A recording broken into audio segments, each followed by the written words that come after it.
जन्नत काजी। अल्लाह उस खतीब को उससे पहले 4 मिसरे पढ़ते हैं, इजाजत दे। बचा हुआ शेर है, आपको देकर चला जाना चाहता हूँ। कल सुबह का सफर मेरा भोपाल मध्य प्रदेश का हो रहा है। मैं चाहता हूँ कि इंशाल्लाह और मौलाना आसिफ महमूद साहब आपकी तवज्जो चाहता हूँ। हाईटेक दौर, डिजिटल दौर, जब शायर गालिब हुआ करते थे, मीर होते थे, इकबाल होते थे, उन जमाना अलग था।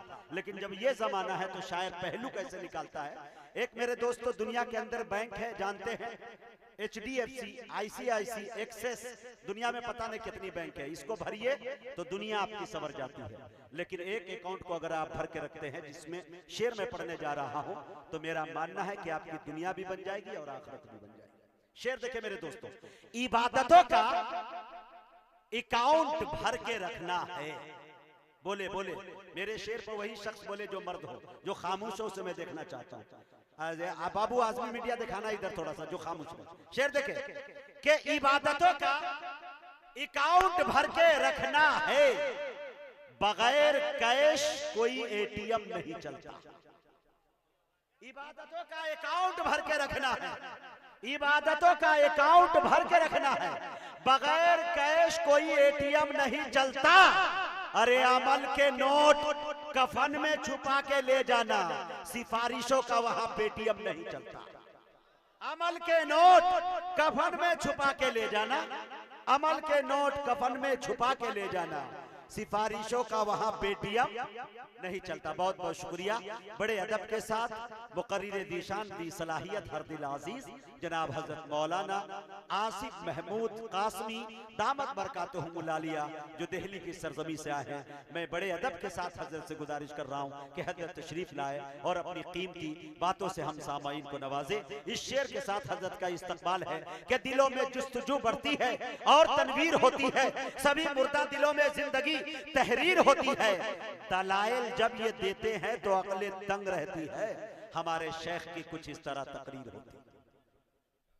अस्सलामु अलैकुम व रहमतुल्लाहि व बरकातुहू।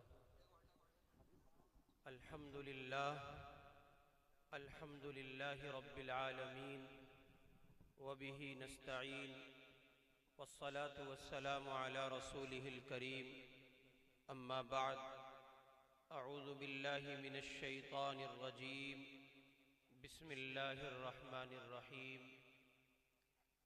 सुम्मा औरसनल किताब अल्लज़ीना इस्तफ़ैना मिन इबादिना वक़ाल तआला इन्न हाज़ल क़ुरआन यहदी लिल्लती हिय अक़वम वक़ाल तआला मा काना अल्लाहु लियज़रल मुअमिनीना अला मा अंतुम अलैहि हत्ता यमीज़ल ख़बीस मिनत तय्यिब।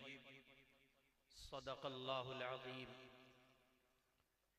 वक़ाल मुहम्मद सल्लल्लाहु अलैहि वसल्लम अशराफ़ु उम्मती हमलतुल क़ुरआन व अस्हाबुल लैली औ कमा क़ाल सल्लल्लाहु अलैहि वसल्लम।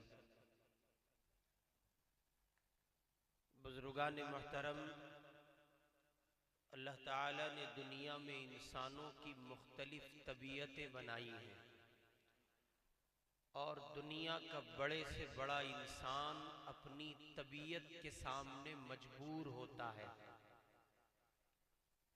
कितना ही जफाकश और कितना ही मजबूत इंसान क्यों न हो, हजरात अंबिया अलैहिमुस्सलातु वस्सलाम के बाद तबीयतों के सामने घुटने टेक दिया करता है। मैं चूंकि आपका मेहमान हूँ, अगर आप दिल्ली में होते तो रवैया कुछ और होता। आप बिहार में हैं, मैं मेहमान हूँ, आप मेज़बान हैं। नई नई मुलाकात है, ये ख़राब ना हो उसके पेशे नज़र बहुत मोहब्बत भरी गुजारिश है। इनकी सभी मान लेते हैं, मैंने मान ली, लेकिन आप कुछ ज़्यादा ढीठ मालूम हुए, इनकी भी नहीं मान रहे हैं। भाई मुजाहिद की अच्छे अच्छे लोग मान लेते हैं इनकी। तो मेरी गुजारिश है, मैंने सफ़र किया है, आया हूँ और आप हजरात भी बैठे हैं बहुत देर से। ये अलग पहलू है कि रस्मन बैठे हैं या आदतन बैठे हैं या हकीकतन बैठे हैं वो आप समझें, आपका खुदा। लेकिन इस अंदाज पर ना मैं कुछ कह पाऊंगा ना आप सुन पाएंगे। हम मार्केट से अलग हटकर जरा से लोगों में शामिल करीब होते हैं। करीब आ जाइए दोस्तों, खड़े हो जाइए और सिमट के बैठ, इधर सिमट के बैठ जाए। उधर पीछे के लोगों से मेरी गुजारिश है, जब मेहमान एक गुजारिश करे आ जाए। अल्लाह ताला आपको जज़ाए खैर अता फरमाए। जो कुर्सियों पे गेट के सामने बैठे हुए हैं उनसे भी मेरी गुजारिश है, आ जाए। आपके बिहार में जो लोग सुने जाते हैं, सुनाए जाते हैं, तो ऐसा सुना गया है कि उनमें इंजन लगा होता है, वो 1 घंटे में गर्म होता है, फिर खतीब चलता है, ऐसा सुना है। 2-4 हाजिरी मेरी हुई है, उससे ज़्यादा नहीं। वो इत्तिफाक कहें मेरी तकदीर, ऐसे ही लोगों से साबिक़ा पड़ा है। तो ना हम में कोई इंजन लगा है। आप अगर बशाशत से कहें 20 मिनट सुनेंगे, उसमें अपनी बात कहो, तो उम्मीद कीजिएगा कि 21वीं सेकंड यानी मिनट की सेकंड भी आपको शायद गवारा न करनी पड़े। लेकिन उस पर थोड़ी सी तवज्जो आपकी मतलूब है। आप समाअत फरमा लें तवज्जो के साथ, दुआ करें अल्लाह ताला कुछ काम की बातें कहने की तौफीक अता कर दे। आमीन। हजरात मोहतरम, ये हिंदुस्तान जिसमें आप आज बैठे हैं, ये 2014 के बाद का हिंदुस्तान है। 2014 से पहले हिंदुस्तान की तस्वीर कुछ और है, 2014 के बाद कुछ और है। 2014 से पहले माओं को ये फिक्र नहीं होती थी कि बच्चे बाहर निकले हैं, वो अपनी जान गंवा के लौटेंगे या सलामत लौटेंगे। 2014 से पहले एक बाप को ये फिक्र लाहिक नहीं होती थी कि उसका बच्चा सुबह गया है, शाम तक सलामती के साथ लौटेगा या उसका लाशा उस तक पहुंचेगा। 2014 से पहले ये नहीं था तो बहुत ढका छुपा था कि अल्लाह के कुछ बंदों को, कुछ निहत्तों, बेबसों, लाचारों, मजबूरों को किसी के कहने पर, किसी की निशानदही पर, किसी के इशारे पर, किसी के नामजद करने पर, और बिलखुसूस किसी ऐसे बंदे के नामजद करने पर जो मुल्क की क़ियादत का बेड़ा उठाए हुए हो, जब उसने ये कहा कि वो कपड़ों से पहचाने जाते हैं, तो आपने देखा है 2014 के बाद का हिंदुस्तान कि अल्लाह के कुछ बेबस, लाचार, निहत्ते, मजबूर बंदे, जिनको ये सआदत हासिल है कि वो मोहम्मद के उम्मती तो हैं लेकिन खुसूसी उम्मती हैं, जिनको ये सआदत हासिल है कि उनसे हक जल्ले मजदूहू जब खिताब करता है तो या अय्युहन्नास नहीं कहता, या अय्युहल्लज़ीना आमनू कहता है। उन अल्लाह के बंदों को कहीं घेर कर कुछ बेवकूफ, सरफिरे, अक्ल के अंधे, इंसानियत के दुश्मन उनको कहीं घेरते हैं और मार डालते हैं। उसूर उनका इसके सिवा कुछ नहीं है। वो ये कहते हैं इस जमीन पर अल्लाह के सिवा कोई माबूद नहीं है और जनाब रसूलुल्लाह सल्लल्लाहु अलैहि वसल्लम अल्लाह के सच्चे और आखिरी रसूल हैं। हजरात मोहतरम, 2014 के बाद का हिंदुस्तान है जहां उसको एक नई समत की तरफ ले जाया जा रहा है, ले जाया जा चुका है, जहां उसके पांव इस दर्जे बढ़ा दिए गए और उसको इस दर्जे धकेल दिया गया कि वो एक खास नजरिए पर, एक खास मिशन पर, एक खास तहजीब पर, एक खास खाके पर, एक खास नजरिए पर परवान चढ़ रहा है, जहां इंसानियत नवाजों की गुंजाइश बाकी नहीं रह गई है, जहां इंसानियत दोस्त अफराद की गुंजाइश बाकी नहीं है, जहां पयामे इंसानियत बैनरों पर, बोर्डों पर और कहिए कि बड़े बड़े होर्डिंग बोर्ड पर, कागजों पर और जबान की लफ्फाजी पर तो बाकी है, लेकिन अमलन उसकी कोई तस्वीर ना अपनों में है ना अगियार में है। हजरात मोहतरम, 2014 के बाद का हिंदुस्तान है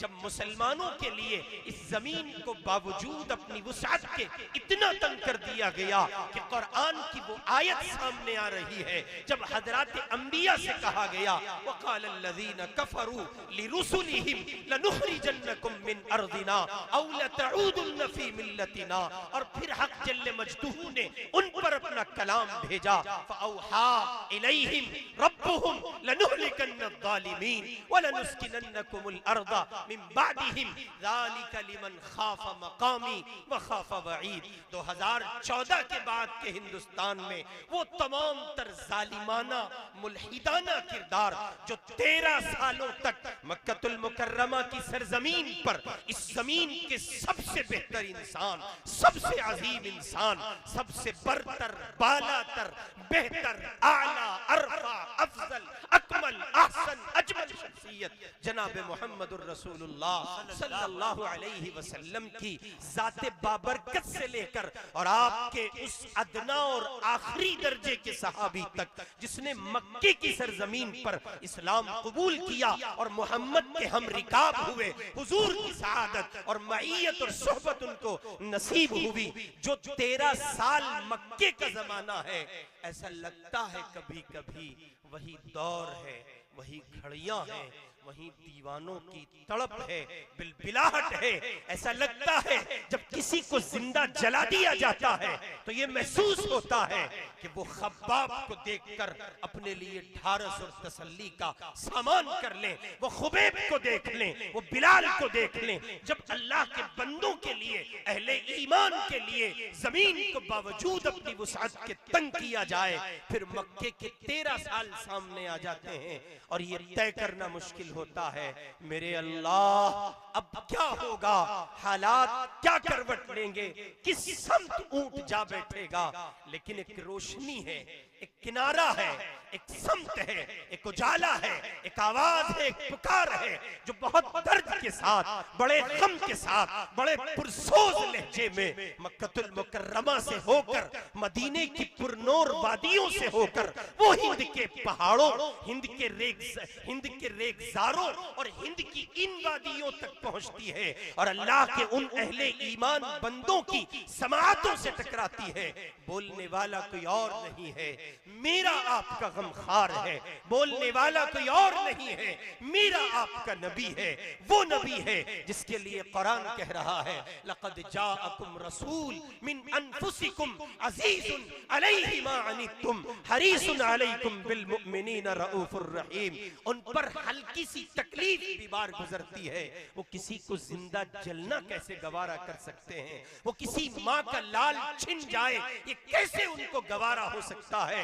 वो मुहम्मदुर रसूलुल्लाह अपने ईमान की आंखों से देख सकते हो तो देख लो, वो हुजूर कह रहे हैं, वो मोहम्मद अरबी खड़े हुए पुकार रहे हैं। मेरे बिलाल को सामने रखो आज के हिंदुस्तान में, मेरे खुबैब को सामने रखो आज के हिंदुस्तान में, मेरे खब्बाब को सामने रखो आज के हिंदुस्तान में, मेरे सिद्दीक को सामने रखो आज के हिंदुस्तान में, मेरे उमर को देखो, उस्मान को देखो, अली को देखो, आले यासिर को देखो। सारे जहान की अहले इस्लाम औरतों से, बिलखुसूस हिंदुस्तानी मुस्लिम माओ बहनों से हुजूर पाक मुखातब हैं। अमलन एक तस्वीर है, एक तखय्युल है। इस परवाज में सफर कीजिए, मेरे आका आपको बोलते दिखाई देंगे। आका कह रहे हैं सुनो, हुजूर कह रहे हैं वो 90 साल की बूढ़ी माई सुमैया है, तड़प रही है। वो मासूम 6 साल की 6 से 9 साल के दरमियान वो मासूम बच्ची हजरत अस्मा है रज़ी अल्लाह ताला अन्हा। हुजूर कह रहे हैं इन मुश्किल तरीन हालात में अगर कुछ ढारस चाहते हो, तसल्ली का सामान चाहते हो, आओ आओ मेरी सुमैया को देखो, मेरी अस्मा को देखो। वो एक नारा लगाती दिख रही हैं, हम अपनी जान दे सकते हैं, मोहम्मद पर लाया हुआ ईमान नहीं दे सकते। बुजुर्गान मोहतरम, मैंने गुफ्तगू यहां से शुरू की थी 2014 के बाद का हिंदुस्तान। इस पर एक खास पैगाम आपके गोशगुजार है। वो ये कि 2014 के बाद के हिंदुस्तान में अब उन अटखेलियों, शौक मिजाजियों, उन लाउबालीपन, उस लाउबालीपन और उस आजाद जहन फिक्र और उस आजाद दौर की और कहिए कि रविश की जरूरत बाकी नहीं रह गई है जिस पर मैं और आप पिछले 70 साल गुजार कर चले आए। इल्मी दुनिया में एक इस्तिलाह इस्तेमाल होती है, दो लफ्ज इस्तेमाल होते हैं, एक कहा जाता है रुखसत और एक कहा जाता है अजीमत। कितने लफ्ज हैं बोल के बताएं आप। देखिए मैं फिर कह रहा हूं, आप पांव समेट लें। पांव फैलाना बहुत बुरा लगता है, दिमाग की हिल जाती है, समझ में नहीं आता बिल्कुल। पांव फैला के कोई तकरीर सुने, ये नवाबों का अंदाज है, ये दीन बेजारी का पहलू है। अभी मैं इस पर आ रहा हूं तो आप समझेंगे ये कितना खतरनाक है। मैंने दो लफ्ज अर्ज किए हैं, आप जरा जवाब देंगे तो आसानी होगी। एक लफ्ज इस्तेमाल होता है इल्मी इस्तिलाह में रुखसत का पहलू, एक लफ्ज इस्तेमाल होता है इल्मी इस्तिलाह में अजीमत का पहलू। अजीमत जफाकशी से गुजरना, अजीमत वैसा करना जैसा मोहम्मद और उनके दीवानों ने किया है, उस नौ की कोशिश करना। रुखसत शरीयत आपको मजबूर समझ के कह दे तोड़ दो रोजा जान पर बनी है। रुखसत ये कि जान जाती है तो जाए, रोजा नहीं जा सकता। दो बुनियादी पहलू। आप जिस हिंदुस्तान में जी रहे हैं उस हिंदुस्तान के मौजूदा हालात का तकाजा है अजीमत पर अमल करना। आपने 70 साल जिए हैं रुखसत के। जब आपका दिल चाहा आपने नमाज पढ़ी, रोजा रखा, ज़कात दी, हज किया, आपको एयरपोर्ट पर प्रोटोकॉल दिया गया, आपके लिए अलग से हज टर्मिनल तैयार कर। मेरी गुफ्तगू बहुत इशारात और किनायात लेकर साथ चलेगी। आप बिहार में हैं, यहाँ उथल पुथल बहुत होता है, यहाँ सुबह गया वजीर शाम को फकीर हो जाता है, इसलिए इशारे समझिएगा और आगे बढ़िएगा। अर्ज कर रहा हूं कि आपको 70 सालों में प्रोटोकॉल दिया गया, हज टर्मिनल बनाकर दे दिया गया, रुखसत के पहलू थे।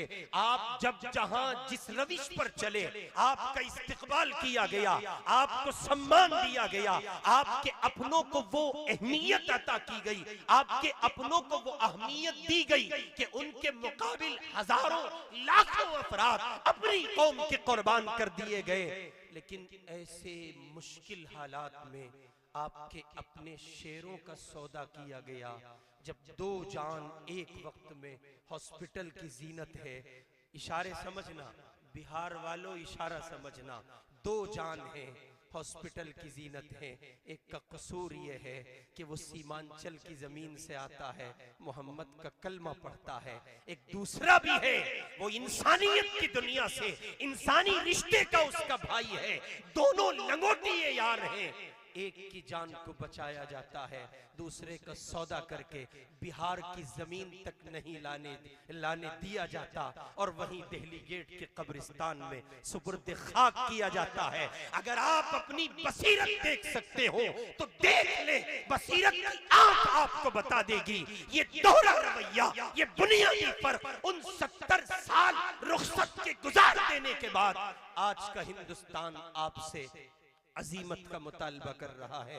मोहम्मद के दीवानों को देखो, उस तरह की जफाकशी के लिए तैयार हो जाओ। आपके यहाँ 8 बच्चों ने कुरान पाक हिफ्ज किया।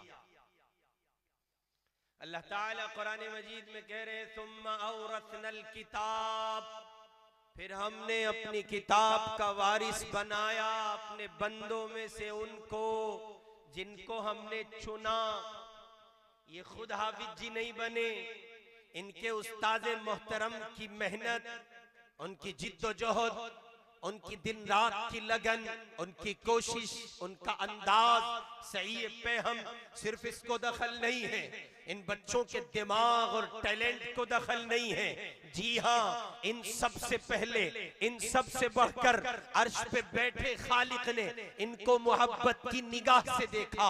सिर्फ इनको नहीं देखा, इनके बाप को देखा, इनके बाप को नहीं देखा, इनकी माँ को देखा, माँ को नहीं देखा, माँ की माँ को देखा। ये खातून जब इस घर की बहू बन के आई थी, इस दहलीज पर इसने कदम रखा था, उससे पहले ये फैसला किया गया था इसकी कोख में जो मासूम पलेगा वो हमारे कुरान का वारिस होगा।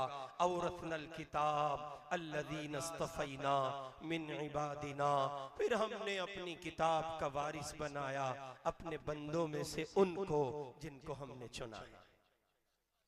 चनाचे आप देखेंगे, आप में से बहुत सारे लोग ऐसे होंगे जिनको उनके अब्बा ने, अम्मा ने, दादा ने, चाचा ने पढ़ने के लिए भेजा और हजार कोशिशें की गईं, लेकिन वो कसम खा के बैठे थे पढ़ना नहीं।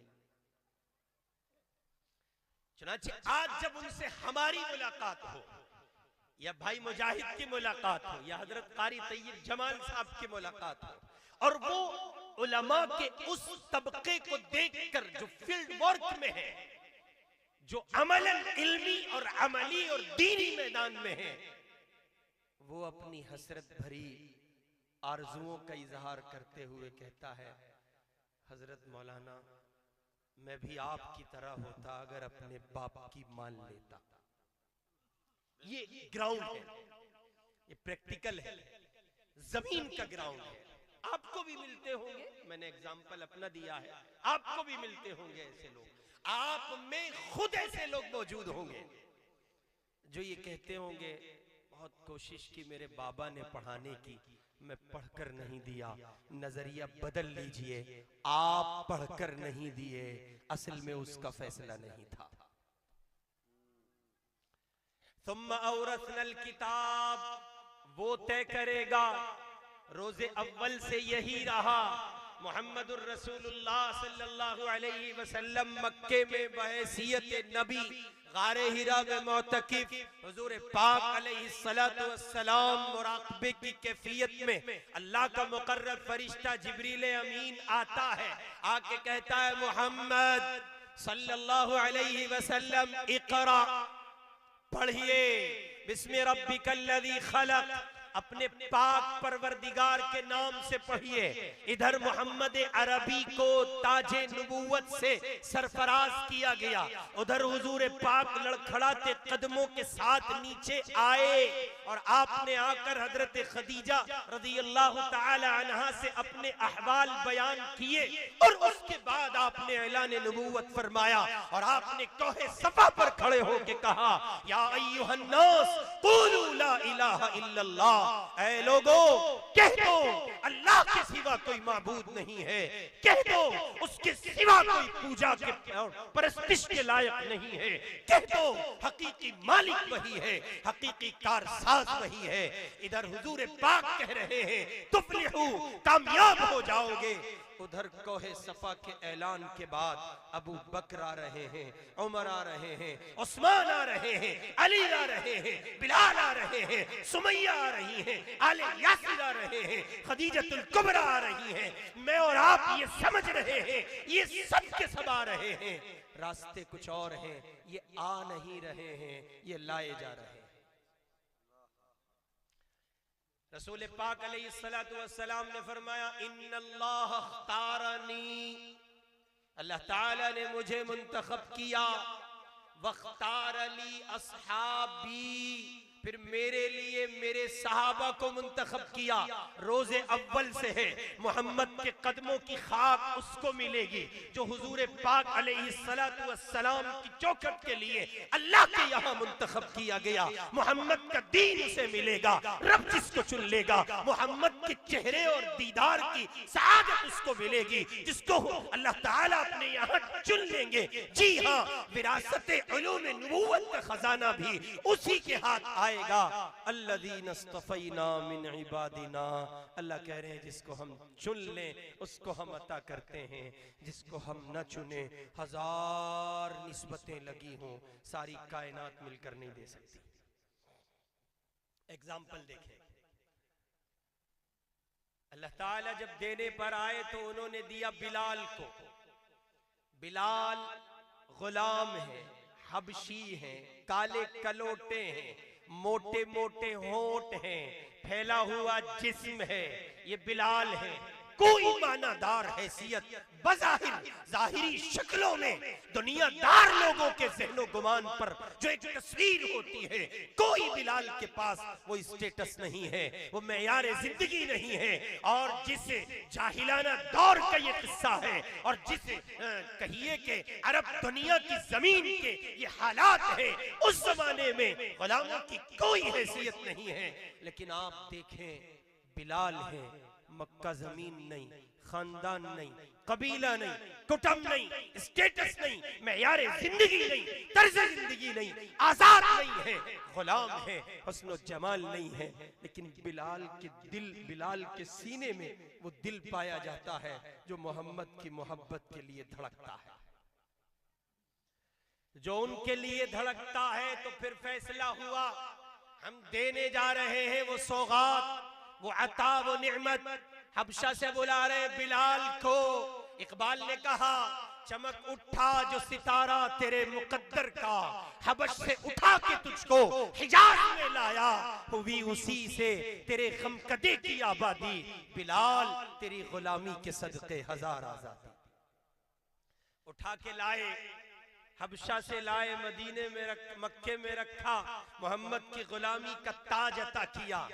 जी हाँ, सुहेब को रूम से लाए, मक्के में ला करके दिया। जी हाँ, सलमान को जहान भर की खाक छनवा कर हुजूर पाक के कदमों में लाए, आपके घर वालों में शामिल किया और ऐलान किया है, अल्लज़ीना इस्तफ़ैना मिन इबादिना, हम जिसको चाहते हैं अपनी किताब का वारिस बनाते हैं। कोई अपने दिमाग से, फिक्र से, शुऊर से, तदब्बर से, सलीके से, हौसले से, ज़हन से, टैलेंट से, माइंड से, और कोई अपनी सलाहियतों की बुनियाद पर हमारे कुरान को, हमारे दीन को, हमारी शरीयत को, सुन्नत को, हमारे मोहम्मद के पैगाम को अपने सीने से लगा ले। ये नहीं, यहाँ से एक बात बहुत साफ हो जाती है, वो जिसका खौफ मुझे और आपको खाए चला जाता है, वो बात इर्तिदाद के दहाने पर पहुंची हुई कुफ्र की दहलीज पर सर पटक रही वो बेटियां जो अल्लाह की बंदियां इस्लाम छोड़कर कुफ्र की दहलीज पर खड़ी हैं।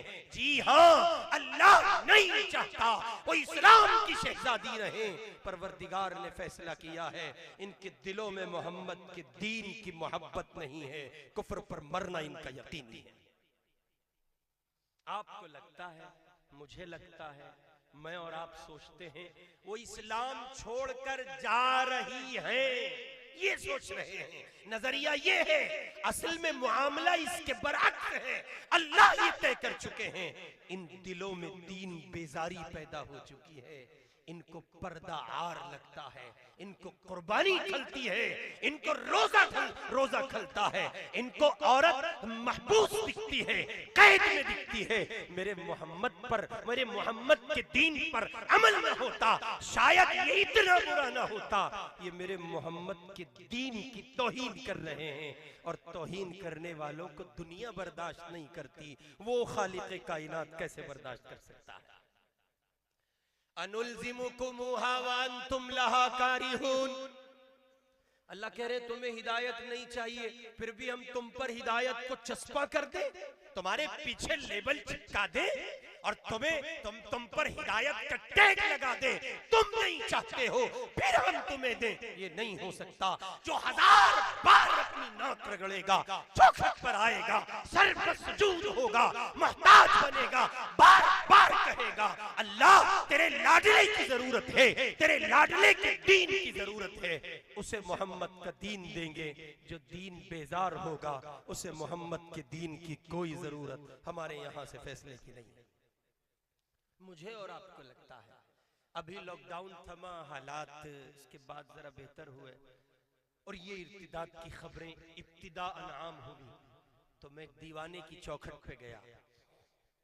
एक अल्लाह का नेक बंदा, मैंने उनसे कहा जाया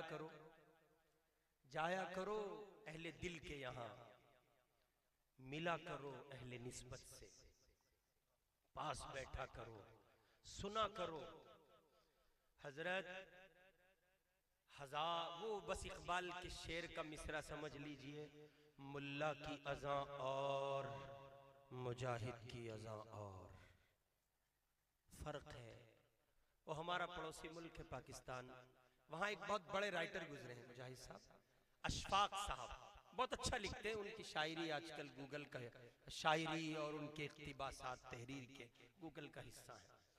वो कहते हैं कि हमारे एक दोस्त थे वहाँ की फिल्म इंडस्ट्री में, सुल्तान राही साहब।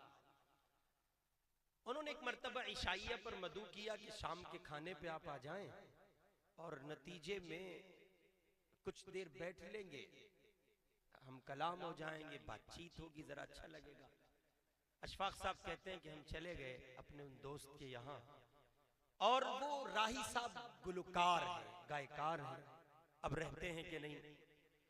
तो वो जब उनके यहाँ पहुंचे, खाना हुआ, तो ये गुलकार बावजूद इसके कि फिल्म इंडस्ट्री का हिस्सा है, लेकिन अच्छी आवाज अल्लाह ने अता की है तो कुरान पढ़ते हैं। अशफाक साहब कहते हैं मैंने उनसे कहा कि आपकी सूरह मुज़म्मिल बहुत फेमस है, आप सूरह मुज़म्मिल सुनाते हैं, जरा सुना दीजिए। अशफाक साहब कहते हैं उन्होंने सुनानी शुरू की और हस्बे साबिक जैसा हम उनको सुनते चले आए, हमने सुना और दादो तहसीन से नवाजा। फिर यूं हुआ कि उनके एक मेहमान थे, राही साहब के गेस्ट थे, एक मेहमान थे, वो खेस ओढ़े हुए बैठे हैं। सर्दी में हम लोग ओढ़ लिया करते हैं, देहात के लोग खेस, कंबल से जरा नीचे के दर्जे की चीज होती है, गांव देहात के लोग बहुत ओढ़ते हैं। वो खेस ओढ़े हुए बैठे एक तरफ साइड में। अशफाक साहब से राही साहब कहते हैं आज हम आपको एक नए शख्स से सूरह मुज़म्मिल सुनवाते हैं। तो उन्होंने कहा बहुत अच्छा। फिर उन्होंने उन मेहमान को गुजारिश की कि जरा सूरह मुज़म्मिल सुना दे। उन्होंने सूरह मुज़म्मिल सुनाई। अशफाक साहब के अल्फाज हैं कि वो कुरान पढ़ रहे थे और मुझे लग रहा था मैं दौरे नबवी में हूं। वो कुरान पढ़ रहे थे और मुझे लग रहा था कुरान नाजिल हो रहा है। वो कुरान पढ़ रहे थे और मुझे लग रहा था आसमानों की दुनिया से बादलों को चीरकर ये जिब्रील अमीन मोहम्मद अरबी के कदमों में खड़े हैं, कुरान लाए हैं। उतरता हुआ कुरान कैसे साहिराना लबो लहजे पर उन्होंने कुरान पढ़ा होगा। अशफाक साहब कहते हैं सूरह मुज़म्मिल सुनी, आंखें अश्कबार हैं, दिल रो रहा है, नई कैफियत है, नया अंदाज है, नया तर्ज है, दिलो जिगर का साज छेड़ गया है। अजीब सोच था, साज था, दर्द था, नगमा था और उससे ये सारी कैफियत मामूर थी। बिलाखिर ये कि हमने रोते हुए आंखें पोंछ कर ये कहा अपने मेहमान सुल्तान, अपने मेजबान सुल्तान राही से कमाल का लहजा सुनवाया है। कौन है ये साहब और कैसा बला का पढ़ते हैं। तो आगे से राही साहब ने कहा, मैं आपको अर्ज करने लगा था ना अहले निस्बत से मिला करो, उस पर सुना रहा हूं। राही साहब ने कहा कि असल में बात यह है अशफाक साहब, मैं सूरे मुज़म्मिल को जानता हूं, उसके कवायद जानता हूं, रूल्स और रेगुलेशंस जानता हूं, औकात जानता हूं, कहां ठहरना है, कहां रुकना है, कहां चलना है, कहां आवाज को उठाना है, गिराना है, सारे लबो लहजे को, सोजो खुदास को जानता हूं। मेरी आवाज में दर्द भी है, साज भी है, और जो कुछ आप कह सकते हैं साहिब कलम है, कहिएगा। लेकिन फर्क ये है इस अल्लाह के दुर्वेश बंदे में और मुझ में बुनियादी तौर पर ये फर्क है, मैं सूरे मुज़म्मिल को जानता हूं और ये सूरे मुज़म्मिल वाले को जानता है। इसलिए अर्ज कर रहा हूं अहले निस्बत से मिला करें, अहले दिल से मिला करें, उनके पास बैठा करें। दीवानों के पास गुजारी हुई चंद घड़ियां नहीं, एक घड़ी निगाहे वली में वो तासीर देखी है, बदलती हजारों की तकदीर देखी है। बाहर के बात दूसरी तरफ चली जाएगी। मैं अर्ज कर रहा था अल्लाह रब्बुल इज्जति वल जलाल का निजाम वो जब देने पर आते हैं तो बिलाल को बुलाएंगे, सुहेब को बुलाएंगे, सलमान को बुलाएंगे और अता करेंगे और अपनी शान बेनियाजी और यकताईयत और इस्तिगनाई का इजहार करेंगे और साफ दुनिया में दिखाएंगे हम देते हैं, कोई और नहीं देता।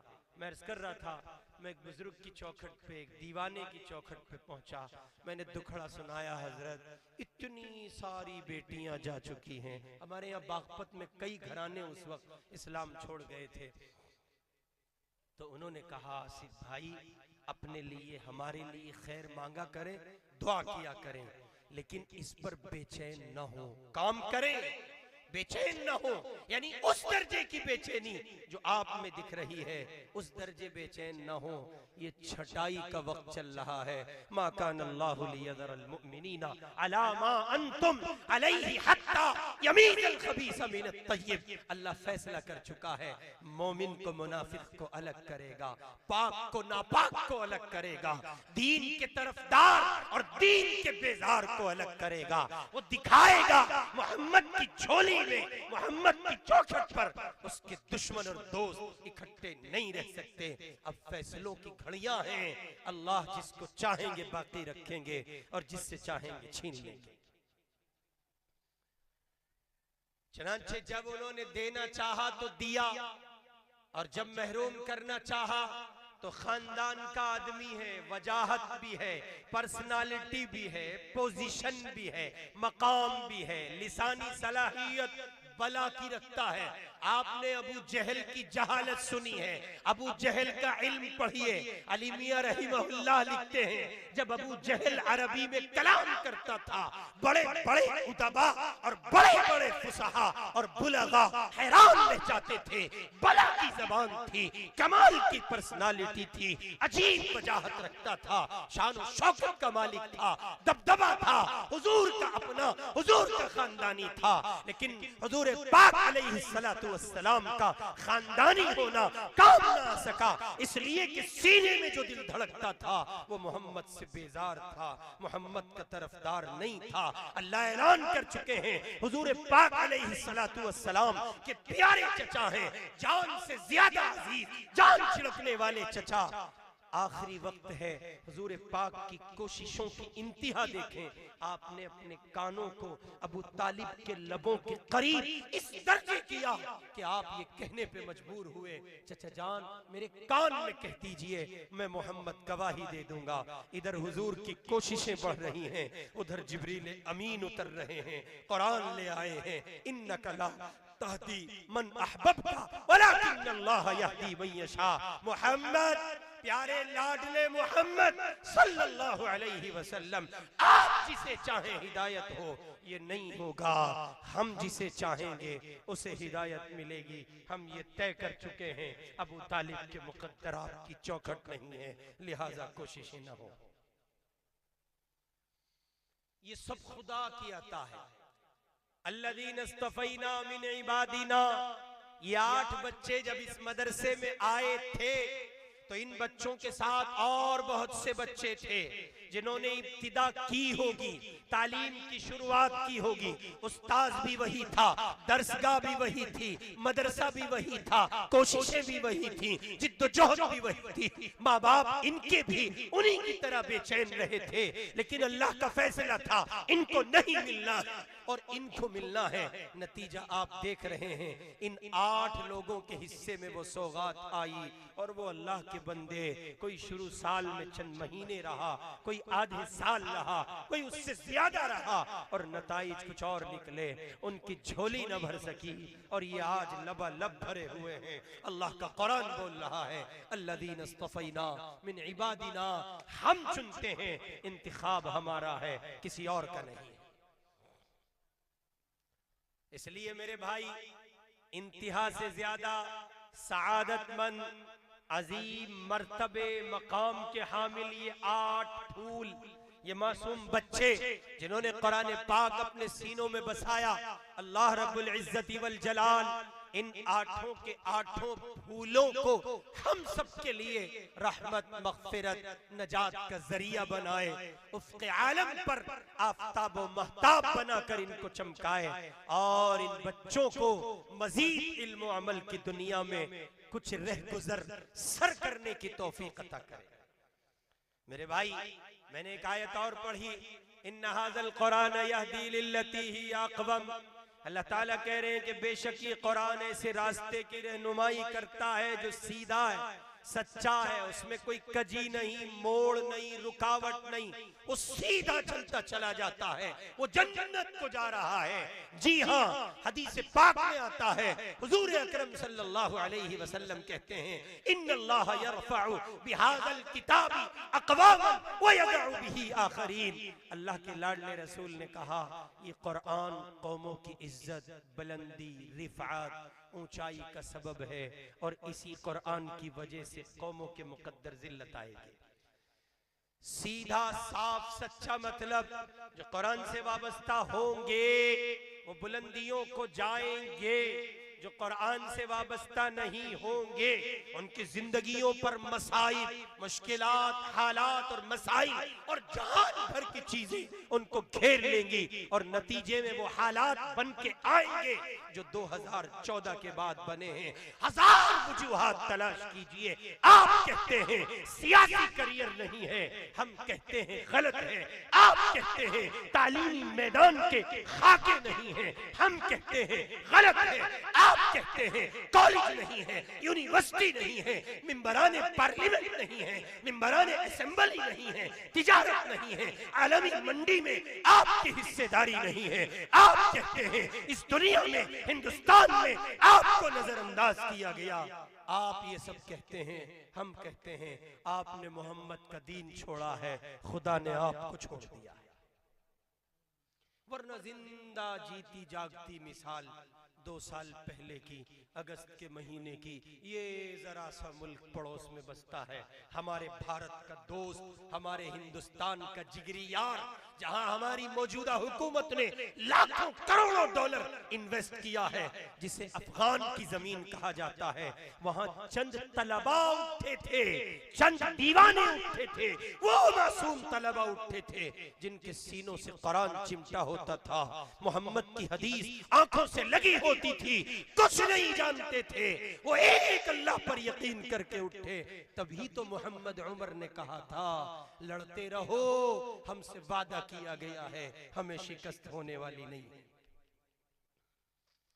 इस वास्ते कुछ कीजिए न कीजिए, किसी तरह के हालात बनाइए न बनाइए, लेकिन इतना जरूर कर लीजिए कि अपने आप को कुरान से वाबस्ता कर लीजिए।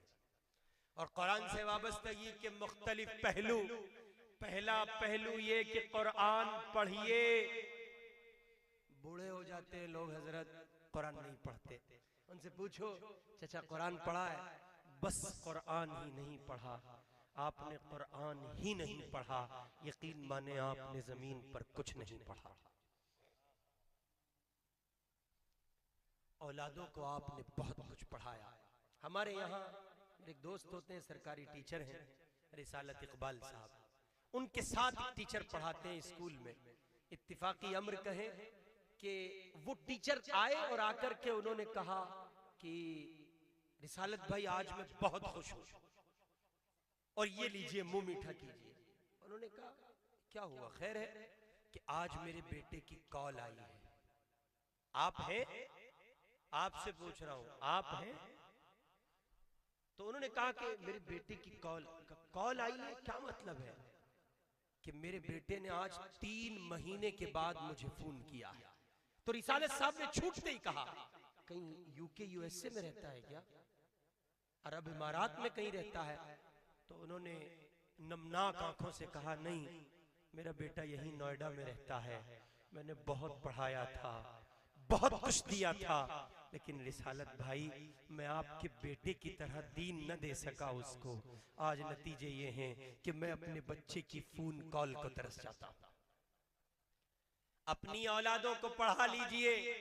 कुरान का पहलू बुनियादी उससे वाबस्तगी का पहलू कि दूसरे नंबर पर यह कि आप अपनी औलाद की झोली में कुरान डाल दीजिए ताकि ये बच्चे कल जब बड़े हो शऊर को पहुंचे और ये अल्लाह के बंदे बुलंदियां तय कर रहे हो तो कम अज कम इनके सीनों में और इनके जहनो दिमाग में, इनकी फिक्र और इनके शऊर में ये बात गालिब हो कि ये पहचानते हो बाप किसको कहते हैं, माँ किसको कहते हैं, बाप और माँ का मकाम क्या होता है, उनकी हैसियत क्या होती है। हजार उलूम व फनून मैं और आप अपनी औलादों को पढ़ाते हैं, नहीं पढ़ाते तो वो इल्म नहीं पढ़ाते जिसकी रोशनी में ये तय किया जा सके बाप का मकाम क्या है।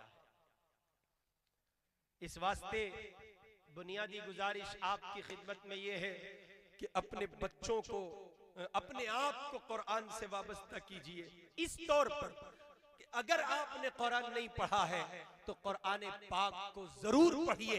अपनी बुढ़ापे और अपनी इस ज़ौफ और पीराना साली की हालत में कुरान सीखना शुरू कीजिए। अल्लाह को इस पर डबल रहम आता है, नतीजे में आपकी दुनिया और आखिरत दोनों की भलाइयां आपके मुकद्दर हों। दूसरा बुनियादी काम ये कि अपनी औलादों को कुरान से वाबस्ता कीजिए। किसी के लिए न सही हजरत, अपने लिए, अपने बुढ़ापे के लिए, अपनी आखिरत के लिए, अपनी कब्र के लिए, अपने सुकून के लिए, अपने आप को पहचानवाने के लिए। हमारे हजरत पीर जुल्फिकार अहमद साहब एक जुमला कहा करते हैं, आज का मालदार मालदार नहीं है, आज का मालदार माल का चौकीदार है। एक लंबे जमाने तक चौकीदार की हैसियत से माल की निगहबानी करता है, हिफाजत करता है और बंद मुट्ठी खाली हाथ इस दुनिया से उस दुनिया को सुधार जाता है, उसके पल्ले कुछ नहीं पड़ता। इसलिए अपने लिए, अपनी औलादों के लिए, अपने मुस्तकबिल, अपनी कब्र, अपने हश्र, अपने से अपने हिफाजत के सामान के लिए अपनी औलादों को हाफिज कुरान बनाइए। और आखिरी दर्जे में बिल्कुल नीचे उतरकर आखिरी बात कहने लगा हूं, वो ये कि अगर आप अपने आने वाले कल को आज के मुकाबिल किसी दर्जे में महफूज चाहते हैं, पता नहीं हम आपसे ये बात क्यों कर रहे हैं, ये अजीब सी बात है, हम आपसे कर रहे हैं, लेकिन कुछ चेहरे स्टेज पर कम से कम ऐसे हैं जो इस बात में सर हिला रहे हैं, तो हमें ये लग रहा है कि गुफ्तगू उन तक पहुंच जाएगी तो इंशाअल्लाह वो आगे तक भी पहुंचेगी। आपसे तो ऐसा लग रहा है, वो मार्केट के लोग, मुजाहिद साहब मार्केट के लोग कामयाब हैं आपकी जमीन पर, हम जरा मार्केट से शॉर्ट आउट लोग नहीं चल पाएंगे, मुश्किल है। आपको वो मार्केट का आदमी बहुत जलता है, यूं यूं यूं, वो कुर्सी को उथल पुथल रख के और घंटों में उसका इंजन गर्म हो, आपको वो आदमी समझ में आता है। मैं आज तीसरा या चौथा सफर बिहार और बंगाल की मुश्तरका जमीनों पर कर रहा हूँ, ये फैसला करके उठ रहा हूँ, यही है। और अगर आपकी यही सर्द मोहरी रही तो भले ही तूफान देर से पहुंचे लेकिन हालात बहुत संगीन होंगे। सारे हिंदुस्तान को जगाने वाला बिहारी इतना सुस्त, बहुत तारीखी जुमला अर्ज कर रहा हूं कसम रब्बे काबा की, आप इतने सुस्त, आप बंबई छोड़ दें तो महाराष्ट्र रुक जाए, कुमकुमों से जगमगाता शहर थम जाता है। आप दिल्ली छोड़ दें तो राजधानी पर कहिए कि सन्नाटा छा जाता है, सारा हिंदुस्तान आपके बगैर मोहताज सा नजर आता है। आप इतने सुस्त हैं, इतने मध्यम हैं, आप इतने खामोश हैं, या तो आप बहुत बुलंदी पे जाके सुन रहे हैं या फिर आप बहुत नीचे हैं। फैसला मुजाहिद भाई करेंगे। बड़ी अजीब बात है, आप हैरत करेंगे जब मौलाना ने मुझसे कहा कि तुझे आना है। मैं बहुत लंबे सफर नहीं करता हूँ, बड़ी मुश्किल हो जाती है। अपनी दिल्ली में वो होता है ना, एक छोटी सी होदी होती है ट्यूबवेल की तरह, उसी में हाथ पांव मारना जरा अच्छा लगता है। ये शेख का हुक्म था तो मैं चला आया, लेकिन मुझे हैरत हो रही है, बदले इस रविश को, इससे निकले। और अगर आप इस एहसास से बेदार हैं, ये रखते हैं, मैं शक नहीं कर रहा हूँ, ये एहसास अगर आप में है तो फिर इसका सबूत फराहम किया करें। मोहब्बत है तो इजहार होना चाहिए, आपको चेहरे से भी बीमार होना चाहिए। हजरत इजहार होना चाहिए हदीस की रूह से भी, हुजूर के फरमान की रोशनी में। जब किसी से मोहब्बत करो तो जायज मोहब्बत का इजहार होना चाहिए। तो अब आपसे अगर गुफ्तगू है, और मैं अर्ज कर रहा हूं कि आप इस आखिरी पहलू पर तवज्जो दे लें कि अगर आप अपनी नस्ल का तहफ्फुज चाहते हैं, आज आप रो रहे हैं, मैं रो रहा हूं, मेरे आपके बड़े रो रहे हैं, हर वो दिल रो रहा है, वो आंख रो रही है जो ईमान के किसी दर्जे में एहसास से कहिए कि जगमगाती है, जगमगाता है। जो अल्लाह का बंदा सीने में दिल लगता है वो बिलबिला रहा है, रो रहा है। अहले दिल की रातों की नींद उड़ चुकी है, नींद हराम गोया उन पर हो गई हो, सो नहीं पा रहे, मुस्तकबिल तारीक नजर आता है। और मैं इसको अपने अल्फाज में कहूं, हम दो ऐसे दौराहे पर खड़े हैं, एक तरफ हमारा आज खराब है, एक तरफ हमारा कल भी खराब है। बिहार के गयूर मुसलमानों, आपका आज खराब है, ये उतना तबाहकुन शायद न हो जितना आपका कल खराब अगर हुआ तो वो तबाहकुन होगा। इसलिए आखिरी दर्जे में पैगाम के तौर पर आपकी खिदमत में अर्ज गुजार हूं, अल्लाह के बंदो, अपनी औलादों को इस तौर पर दीन के हवाले कर दो कि उनके सीने में इस दर्जे कुरान भर दो, इस दर्जे उनको मामूर कर दो। मैं आखिरी बात के तौर पर अर्ज कर रहा हूं, ये आपका चहीता अजीज दीवाना मुल्क तुर्की जिसको कहा जाता है, वहां का एक हाकिम है जिसको तैयब उर्दुगान कहते हैं। उन्होंने अभी चंद साल कबल अपने मुल्क में एक ऐलान जारी किया सरकारी प्लेटफॉर्म से। उन्होंने कहा जो बच्चे कॉलेज यूनिवर्सिटी में पढ़ने वाले हैं, अगर वो अपने असरी तालीम गाहों के मशागिल के साथ कुरान पाक हिफ्ज़ करेंगे तो उनको तुर्की गवर्नमेंट अपने खर्चे पर बैतुल्लाह की जियारत से मुशर्रफ कराएगी। चुनांचे इस ऐलान अमूमी के बाद जो एक फजा बनी है, एक लहर उठी है पूरी तुर्की में, कुरान पाक को सीखने और हिफ्ज़ करने की एक आम फिजा जब बन पड़ी तो तुर्की के रजब तैयब उर्दुगान की काबीना के एक शख्स ने उनसे ये बात कही कि आपके फैसले बहुत माना खेज होते हैं और उनकी वजह जवाब बड़ी आसानी से समझ आ जाती है, लेकिन ये पहलू समझ नहीं आया, ये बात समझ नहीं आई कि आपने ये फैसला क्यों लिया है। तैयब साहब का ये जुमला आपकी झोली में डालकर ये गुनहगार रुखसत होता है।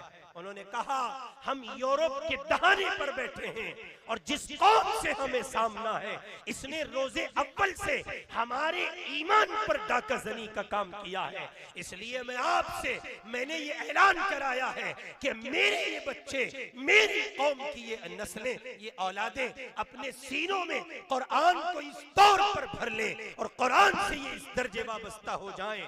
आने वाले कल में खुदा न खास्ता कुफ्र अगर इनकी दहलीज पर दस्तक देकर इनसे ईमान छीनना चाहे तो कुरान से मामूर होने की वजह से ये अपनी जान देना गवारा करें, अपने ईमान का सौदा न करें। इसलिए ये तीन काम इस गुनहगार ने रखे हैं। पहला ये कि कुरान पढ़ लीजिए, अगर आप नहीं पढ़े हैं, पढ़े हैं तो उस पर गौर कर लीजिए कैसा पढ़ते हैं। आपने किसी आपा से तो नहीं पढ़ा जिसने बिला तजवीद आपको पढ़ा दिया हो। आजकल तो दुनिया बहुत आगे जा चुकी है, ऑनलाइन पढ़ लीजिए और जो शक्लें, ये सरदर्दी आपकी है मगर पढ़िए। दूसरे नंबर पर आगे बढ़िए और अपनी नस्लों को कुरान पढ़ाइए, अपने लिए, उनके कल के लिए, उम्मत के मुस्तकबिल के लिए, उनके ईमान की सलामती के लिए। और तीसरा ये पैगाम कि इस तौर पर पढ़ाइए, इस दर्जे पढ़ाइए कि आपके बच्चे जान तो दे सकें, ईमान का सौदा न करें। इस तरह नस्लों को तैयार कीजिए। ये बिखरी हुई सी बातें मैंने आपकी खिदमत में रखी हैं। अल्लाह रब्बुल इज्जति वल जलाल मुझे और आपको इन मारूजात पर अमल की तौफीक अता करे। मुझे भी ये सआदत हासिल हो रही है और आपको भी हो रही है। हमारे अकाबिर में एक बहुत नुमाया नाम, हमने हजरत को बहुत सुना और हजरत को बहुत पढ़ा, लेकिन ये मालूम नहीं था इत्तिफाक अजीब बात कि हजरत के जानशीन में कोई है। हजरत मौलाना अजीम साहब दामत बरकातुहुम जो तशरीफ फरमा है, वो एक कहिए कि वली कामिल की औलाद है। एक सच्चे की औलाद हैं। और बकौल हमारे हजरत शेखुल हदीस साहब रहमतुल्लाह अलैह के, सच्चों के सदक़े बहुत से झूठे निभा लिए जाया करते हैं। आपकी ज़मीन पर हजरत मौलाना अब्दुल हलीम साहब जौनपुरी रहमतुल्लाह अलैह के साहबजादे हैं, मैं भी उनको देखने की सआदत पाऊंगा। वो यहाँ हैं, ये गुनहगार आपकी खिदमत में अर्ज कर रहा है, ये मारूजात जो आपके कहिए कि आपकी खिदमत में रखी हैं, उस अल्लाह के बंदे के हाथ पर सच्ची तौबा कीजिए और तय कीजिए कि नस्लों के मुस्तकबिल की हिफाजत के लिए, दीनो ईमान को सलामत रखने के लिए कुछ पुख्ता और मुस्तहकम फैसले लेंगे। अल्लाह अमल की तौफीक अता करे। व आखिरु दावाना अनिल हम्दुलिल्लाहि रब्बिल आलमीन। मुअज़्ज़ज़ सामईन, अभी आपके दरमियान जनाब हज़रत मौलाना आसिफ महमूद साहब कासमी दहली बड़ी कीमती बातें बताकर आपसे रुखसत हुए।